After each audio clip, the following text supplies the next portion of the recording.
Gracias, gracias, gracias. Huele a café y huele a arepita con mantequilla. Eli Bravo. Eli Bravo lo voy a presentar de esta forma. Terapista, máster en psicología, maestro certificado en mindfulness. Él es cofundador de Mindfulness Global, terapia matrimonial y familiar, certificación en psicoterapia contemplativa en Nueva York. También es profesor, maestro de mindfulness en el nivel profesional. Esto es el International Mindfulness Teacher Association. Y como ustedes verán, pues él se ha especializado y ha dado pues todo un brinco después de sencillamente haber durante muchos años, ustedes lo conocen como un hombre de radio, como un hombre de televisión. Así que qué bien este giro, este desarrollo. Eli, un abrazo. Ay, qué bueno estar contigo y con toda la gente que te acompaña a través de esta nueva ventana que se ha abierto para tu proyecto, para todo lo que es Quijoteando. Me encanta verte, verdad que un placer y gracias por esa introducción. No, claro que sí. Mira, estuvimos discutiendo y planteamos el siguiente tema, ¿no? Terapia. Yo no necesito terapia. Ajá. ¿Cómo detectar eso ya ahora desde este punto de vista profesional que tú estás manejando y que tú estás estudiando, Eli? Pero yo creo que antes de ir a lo profesional, William, al final todos, yo creo que en algún momento de la vida necesitamos terapia, nos ayuda la terapia. Ahora, ¿de qué hablamos cuando estamos hablando de terapia? De estar en un espacio que sea un espacio seguro, un espacio de intimidad, donde hay una relación que se establece con el terapeuta que no es igual a ninguna otra de las que podamos tener en nuestra vida, no es la misma que podemos tener con amigos, con padres, con pareja. ¿Por qué no es igual? Bueno, porque hay, yo diría que tres elementos fundamentales. El primero, por lo general no hay ningún tipo de relación entre el terapeuta y su cliente o paciente. Es decir, yo no los conozco y los pacientes no me conocen a mí. Aun cuando, como tú decías al inicio, como tuve una vida pública, hay personas que vienen de América Latina que ya tienen una idea de mi vida anterior, de esa vida de periodista, pero no de lo que estoy haciendo ahora. Y al no existir entonces esa relación previa, no existe lo que puede ocurrir, por ejemplo, si tú estuvieras haciendo terapia y hablando de temas muy íntimos, digamos, con una figura de autoridad, con algún padre, un cuidador, o con la esposa o con el esposo, en donde empiezan a haber, ¿sabes?, ciertas barreras, incluso ciertos elementos que hacen que te retraigas. Eso es lo primero. Lo segundo está, por supuesto, en la formación del terapeuta, la formación y la experiencia que le ayuda a manejar esa comunicación y esa relación de una forma profesional en donde no hay una intención de juzgar, ni siquiera de opinar sobre lo que la persona está viviendo, sino más bien de escuchar y procesar en conjunto. Y lo último es que estos dos elementos que te citaba antes, que no existe una relación previa y la experiencia, permite generar una relación. Esa relación terapéutica, William, es completamente distinta porque hay mucho de elementos de transferencia, hay una cantidad de procesos psicológicos que ocurren que son los Podemos más poner un importantes. ejemplo, Eli, Ajá. un ejemplo de esto. A ver, bueno, vamos a decir, te voy a poner un caso, que es un caso frecuente. Tengo, por ejemplo, situaciones en donde alguien viene por tener un proceso de divorcio. Y entonces empieza una conversación en donde surge, mira, que mi tía me recomendó esto, mi mamá me recomienda esto, mi amiga me recomienda esto. ¿Qué es lo primero que suele suceder allí? Muchas voces, no siempre que están sintonizadas, que la persona internaliza y se le hace muy difícil pensar por sí mismo o sí misma y entonces empieza a pensar a través de otros. ¿Qué ocurre allí? Bueno, que empieza a buscar satisfacer expectativas de otras personas, a vivir a través de experiencias que han tenido otros, y Correcto. este ser se pierde un poco, se empieza a anular. Y el Claro, proceso en porque este caso es separar eso. cada experiencia es una experiencia propia, es individual, ¿no? Totalmente. ¿Sabes eso que dicen que nadie aprende por experiencia ajena? Es cierto. Es decir, uno puede tomar referencias de otras personas y es importante, pero al final tienes que llegar a un proceso y a una opinión y a un rumbo propio que esté alineado contigo. Y eso también es parte de la terapia. Por ejemplo, en el caso anterior, mucha gente me dice, bueno, pero es que mi mamá me dijo esto y mi amiga con la que hablé ayer me dijo esto. Y la pregunta que yo suelo hacer, bueno, ¿y vas a hacer tú? ¿Qué crees tú que es lo correcto en este caso, lo mejor para ti? Y ese tipo de preguntas son las que abren un proceso de introspección, de revisión, incluso de entender el proceso mental que ayuda a aclarar y a tomar acción. Al final, la función del terapeuta no es resolver un problema. Eso le corresponde sin lugar a dudas a la persona. El proceso del terapeuta es acompañar a la persona en ese proceso a encontrar su camino y su voz, su norte, su esencia. Ahora, ¿de qué manera podemos enlazar ese apresto, digamos, profesional que tú has desarrollado como profesional y, digamos, las necesidades que se presentan no solamente con los temas de los divorcios, Eli, sino también con todas aquellas consecuencias, que una de ellas puede ser esa, ¿no? Las consecuencias que ha tenido la humanidad en líneas generales con el encierro, producto de la pandemia, con todo este cambio de paradigma, ruptura de paradigma que tenemos los seres humanos en estos tiempos. Claro. O sea, ¿pudieras tú abordar esto, digamos, en líneas generales, por supuesto, en líneas gruesas, ¿no? Bueno, sí, una de las cosas que yo veo mucho en mi consulta en este momento son ansiedad y depresión, y están ligadas muchas veces al resultado de la pandemia. Puedo poner un caso. Pero han aumentado, han aumentado mucho. Sí, sí, claro que sí. Claro. E incluso han aumentado mucho los conflictos entre parejas y de padres e hijos. El momento en que estuvimos todos dentro de casa, eso creó una situación que no se había vivido anteriormente. Entonces, la energía, el campo emocional contenido en un espacio pequeño se hizo muy cargado. Para muchas personas fue difícil poder manejar esa proximidad nueva, esos nuevos hábitos, esas nuevas relaciones que se establecían entre una relación que tenían mucho tiempo. ¿Qué me refiero con esto? ¿Cuántos no pasaron más tiempo con su esposo o su esposa o sus hijos como no habían pasado nunca? Esto empezó a generar, por un lado, toda una posibilidad de encuentro y cercanía, pero sabemos que no siempre funcionaba así tan fácil. Entonces sí, lo veo muy común.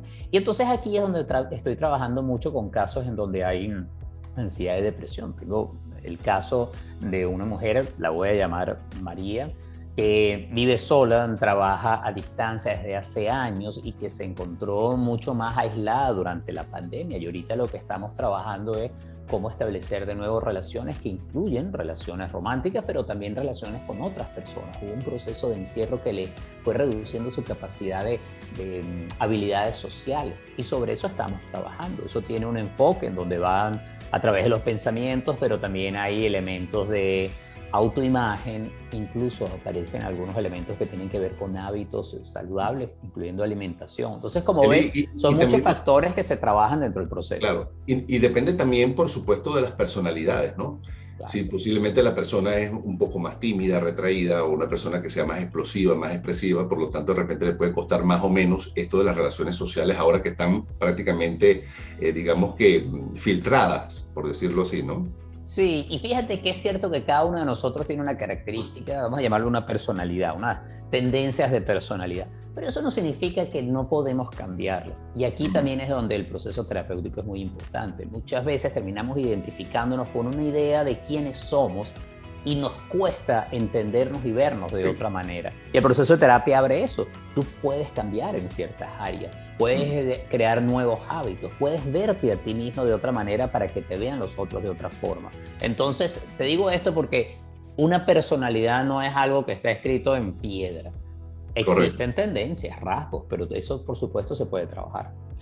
Y, digamos, abusando de tu creación, porque esto no es ningún consultorio público, ni además es profesionalmente, digamos que lo más idóneo utilizar las redes sociales o un canal de televisión digital para esto, pero existen algunas recomendaciones que tú pudieras dar en este momento, Eli, a algunas de las personas que pueden estar pasando por esos sentimientos que tú acabas de decir, de depresión, de ansiedad, producto de todo este cambio en el mundo. ¿Pudieras atreverte? Porque no sé si esto es un atrevimiento pero lo podemos hablar de manera general. Lo primero es buscar ayuda. William, existe un estigma sobre las condiciones mentales. Si alguien está ansioso, se siente que está deprimido, le parece que eso es algo que solamente le está pasando a esta persona y que será juzgado por otros si lo comenta. Derribar ese estigma es muy importante. Buscar ayuda. Ahí es donde está el espacio de la terapia.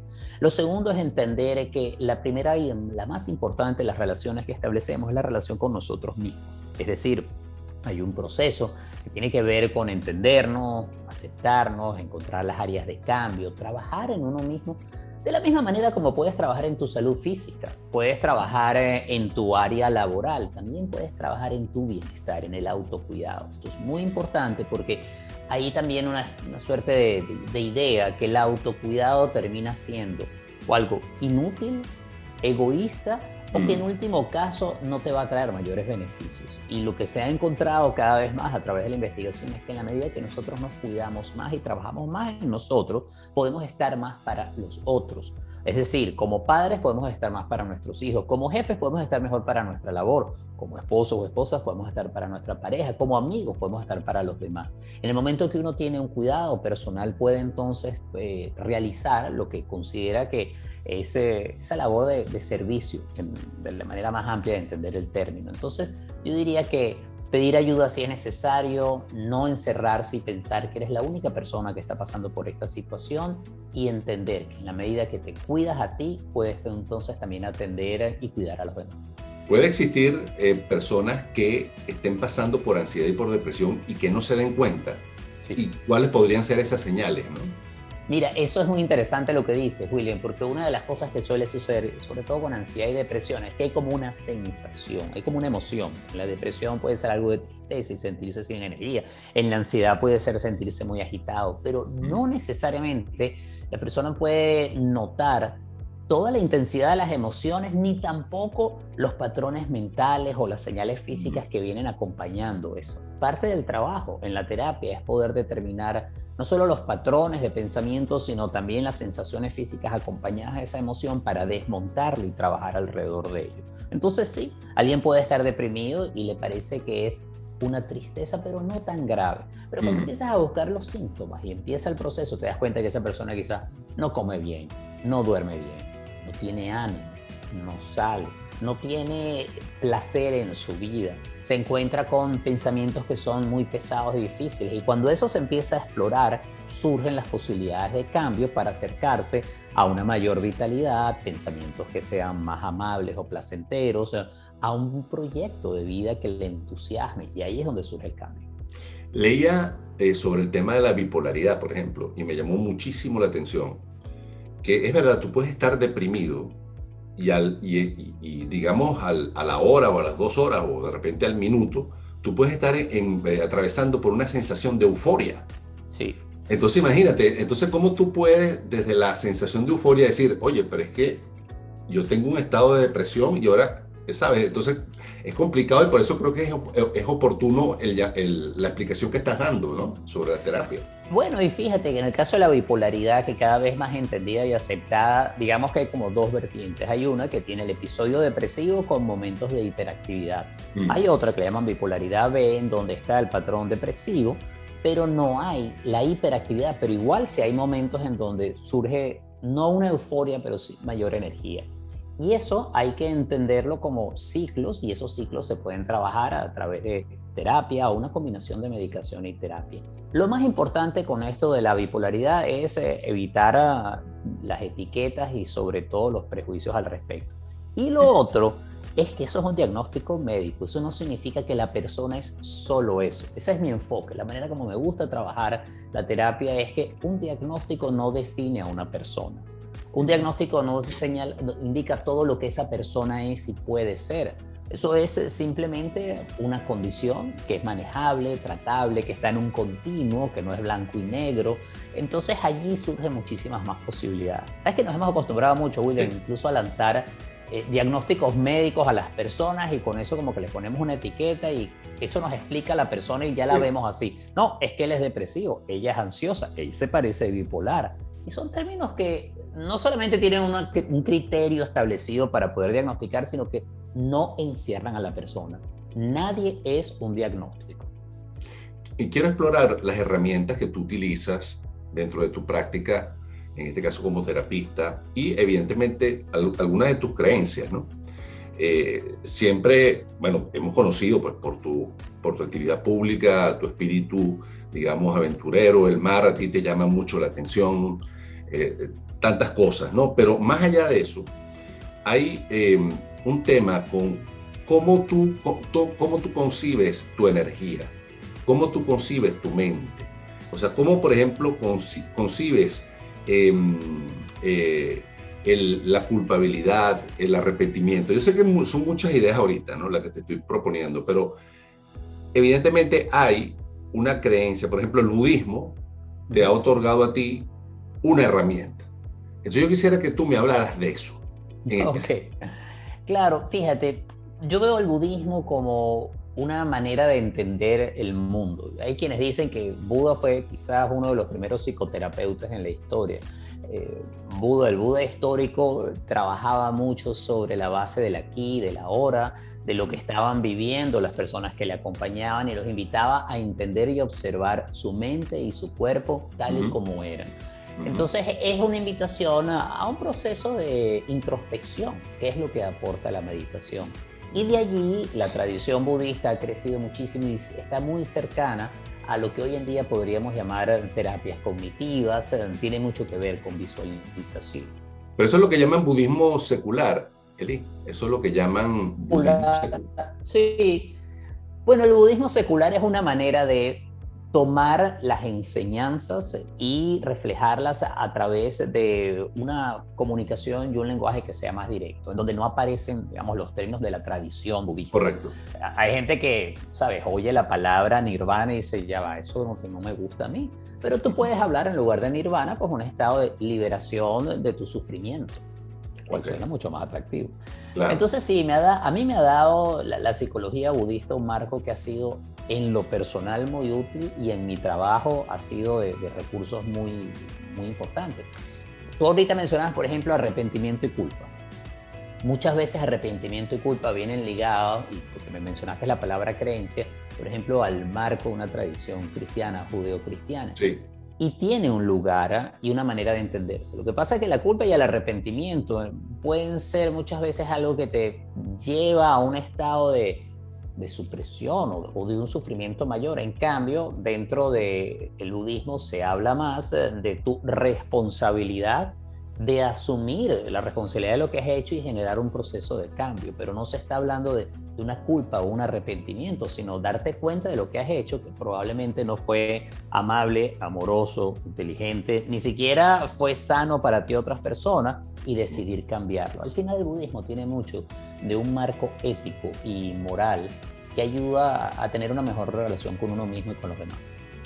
Y ahí es donde quisiera, tocaste someramente, pronunciaste la palabra meditación, ¿no? Yo sé que tú también de hace muchos años haces meditación. ¿Por qué la meditación? Porque pareciera que, tú sabes, el mundo se pone de moda, ¿no? Entonces hay tendencias, ¿no? Entonces tú vienes haciendo eso hace muchísimos años. ¿Por qué tú buscaste la meditación, hacer meditación? ¿Por qué es para ti importante? Porque la mente me iba a volver loco. Es la mejor manera que tengo de exponértelo. Llegó un momento en que mi mente no me estaba ayudando. Cuando aquí te estoy hablando de momentos en donde vivía con mucha ansiedad o con estados depresivos, había como una dificultad para yo entender quién era y hacia dónde quería ir. Y la meditación me dio un espacio de calma, un espacio de claridad, y me ayudó a desarrollar una forma de verme a mí mismo que no estaba limitada como a mis circunstancias más pequeñas, cotidianas y a veces tan enredadas, y me ayudó a dar una perspectiva más grande de quién era y hacia dónde iba, y eso para mí resultó liberador. Creo que cada quien llega a la meditación por razones diversas. Hay quienes llegan para reducir el estrés, hay quienes llegan como un camino espiritual, hay quienes llegan porque les pareció, como dices tú, muy cool y está de moda. Lo que he descubierto y ha comprobado la ciencia en los últimos años es que hay en el proceso de meditación, que es básicamente fijar la atención, calmar la mente, relajar el cuerpo, hay una cantidad de beneficios que son impresionantes, increíbles. O sea que vamos a decir, esta tradición milenaria, porque, y no es solo del budismo, sino que viene también de la tradición mística cristiana, existe entre los sufís, dentro del Islam, es decir, hay mucha tradición de lo que es una práctica contemplativa. Esto, que es tan antiguo, que siempre nos ha ayudado a los seres humanos. Y hoy en día, volviendo al budismo secular, se ha logrado esto comprobar en laboratorio, con resonancias magnéticas. Cuando se observa el cerebro de alguien que medita, se ve que hay una serie de beneficios que pueden ayudar a transformar la vida de una persona. Entonces, ¿cuáles pueden ser esos beneficios? Aparte, ya tú has nombrado algo, ¿no? Por supuesto, es tratar de acallar tu mente y buscar tu paz interior. Sí. ese puede ser uno, pero ¿cuáles otros pueden ser esos beneficios, Eli? Y fíjate, más que acallar la mente, William, lo primero que sucede es que empiezas a observar y a ver la cantidad de ruido que hay en la mente. Hay esta idea de que yo voy a meditar para calmar la mente, poner la mente en blanco. Eso es un mito. Uno lo que hace es observar ese proceso mental y desengancharse de todas las historias que nos contamos. Si uno se detiene un instante a observar todo lo que pasa por la mente, es algo así como un servicio de streaming que no acaba, como un YouTube que no para, pero resulta ser que van como pasando los mismos clips de video, ¿no? Lo que me hicieron cuando yo tenía 5 años, esta persona que no la aguanto, y al día siguiente vuelves con esa película una y otra vez, o ese video. Lo que hace la meditación es poder observar ese proceso. Cuando lo observas, te desenganchas. Cuando te desenganchas, empieza ese proceso, más que de que se aplaque, es que ya no le haces tanto caso y te dedicas a poner tu atención en otras cosas. Entonces esa es una, reducir por ejemplo la ansiedad. Lo otro es que establece una mayor compasión hacia las otras personas y hacia uno mismo. Uno empieza a verse bajo una luz más amable. En el momento que te ves bajo una luz más amable, no eres tan crítico contigo. Y cuando dejas la autocrítica, dejas de dar con ese látigo que muchas veces nos estamos dando, a veces sin darnos cuenta y otras dándonos cuenta que nos hace tanto daño. También ayuda a establecer medidores biológicos inmediatos. Eso está comprobado. Bajan los niveles de cortisol en la sangre. Eso significa que hay menos estrés. Aumenta la calidad del sueño.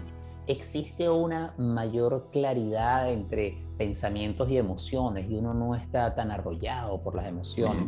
Incluso existen ahorita unos estudios, William, interesantísimos que hablan de cómo afectan los telómeros, que es, digamos, donde terminan la cadena de ADN. ¿Te acuerdas la hélice helicoidal, aquella que estudiamos en biología? La punta de esos ADN, ahí están los telómeros, que tienen que ver mucho con la capacidad de división y cómo se dividen y multiplican las células. Las personas que meditan han encontrado, tienen telómeros más sanos. La razón exacta no se sabe, pero pareciera que este proceso de relajación, este proceso de tranquilizar el cuerpo ayuda a que tengamos una vida más sana. Muy bien, o sea que sería, digo yo, no, estoy aquí proyectando o posiblemente especulando, pero si se enseñaran en las escuelas desde chiquiticos a los niños a meditar, creo que el mundo pudiera cambiar. Totalmente. Y si no les gusta la palabra meditación porque tiene unas connotaciones que les parecen místicas, esotéricas, no le llames meditación, prácticas de atención. Si nos enseñaran la capacidad de estar en silencio con nosotros mismos, prestándole atención a lo que sentimos, podríamos estar mucho mejor en este mundo. Estoy de acuerdo contigo, porque eso empieza a abrir lo que te mencionaba antes de la parte ética y moral. No es de una ética y moral de juzgar a los otros y decir lo que está bien o mal, sino de tú determinar cuál es la mejor forma, la más sabia de actuar y de estar en el mundo. Y al final, esa es una de las enseñanzas del budismo, dentro de una de eso que llaman el octuple camino, en donde se habla de cuál es la manera sabia, amable, correcta de hablar, de actuar, de moverte en el mundo, de manejar tus pensamientos, de desarrollar concentración. O sea, que nos convertimos en ciudadanos que somos mucho más respetuosos de nosotros y de los demás.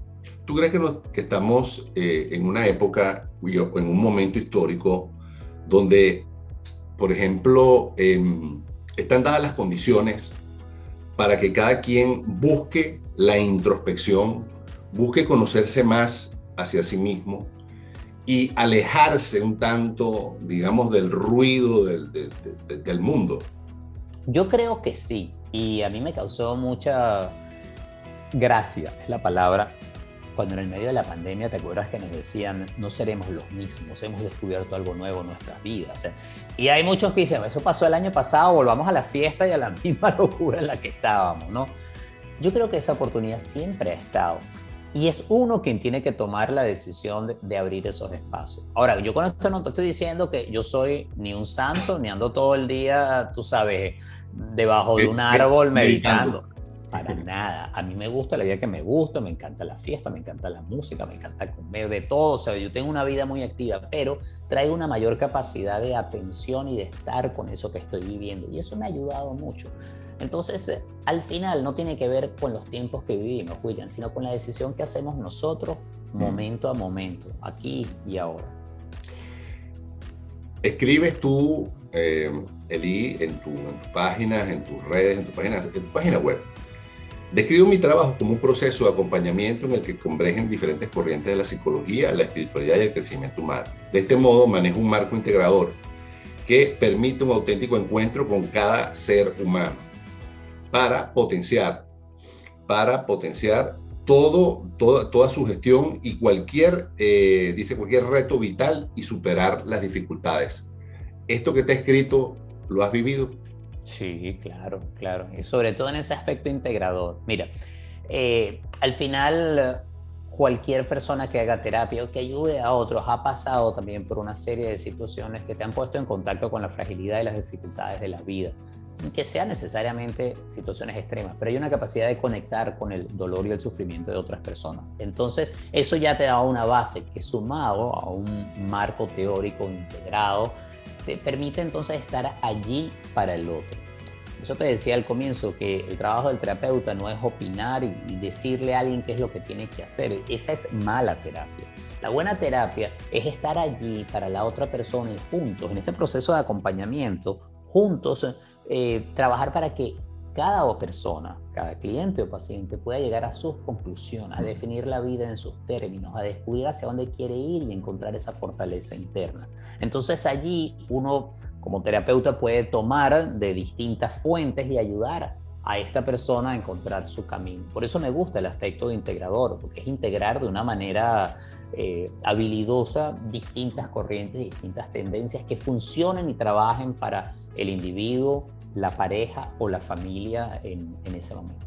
Eli, parte final, ¿qué se debe llevar nuestra comunidad que está allí viendo esta conversación contigo de todo lo que hemos hablado hoy? ¿Qué piensas tú cuáles pueden ser esos puntos más importantes de reflexión, de tomar en consideración? Claro, mira, lo primero, y disculpen si esto suena muy prosaico, pero la terapia no es para los locos.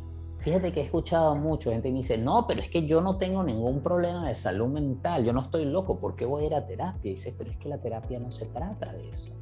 Es decir, no se trata de que haya una enfermedad a curar, sino que es de un proceso de descubrimiento, de ayudar y de acompañar en un momento difícil. Entonces, eso es lo primero, ver que todos podemos beneficiarnos de esto. Y si hacen, lo segundo es que si sientes que necesitas ayuda, pídela, porque un terapeuta no está allí para juzgar si lo que estás haciendo está bien o mal, no está allí para decirte eres culpable de esto o lo otro, al contrario, está allí para indagar en lo que está ocurriendo, y hay una posibilidad de establecer una relación como no se experimenta en ningún otro ámbito de la vida. Lo tercero, el autocuidado. Hay que estar muy pendientes de cómo cuidamos de nosotros mismos, no solo en lo físico, con el ejercicio que hagamos o la alimentación, sino también cuidar nuestros pensamientos, cuidar los espacios internos que nos permiten llenarnos de energía y de vida. Y eso va de algo tan sencillo como darnos el tiempo para descansar, darnos el tiempo para disfrutar de la belleza del mundo o quizás meditar. Y lo último que quisiera decirles es que si bien vivimos con muchísimas dificultades, y especialmente estoy pensando acá en personas como yo, que hemos inmigrado y que pasamos por momentos que son tan difíciles de transición, un acompañamiento también en ese proceso es muy importante.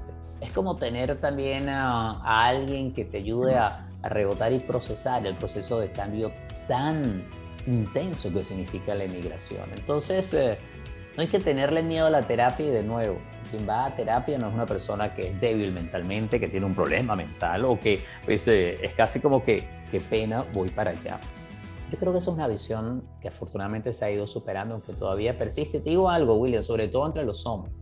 Los hombres solemos ser muy reticentes al hecho de ir a terapia, pero encontrar allí un espacio en donde hay una buena comunicación puede ser realmente transformador. Muy bien. Muchísimas gracias, Eli, por estar con nosotros. Nosotros despedimos nuestro Quijoteando Vida en esta ocasión, y sencillamente les decimos así como culminó Eli. La idea de Quijoteando Vida es que ustedes puedan escuchar y puedan tomar herramientas para que poco a poco puedan transformar su vida. Mi abrazo invisible, tan solo en días estamos juntos. Chao.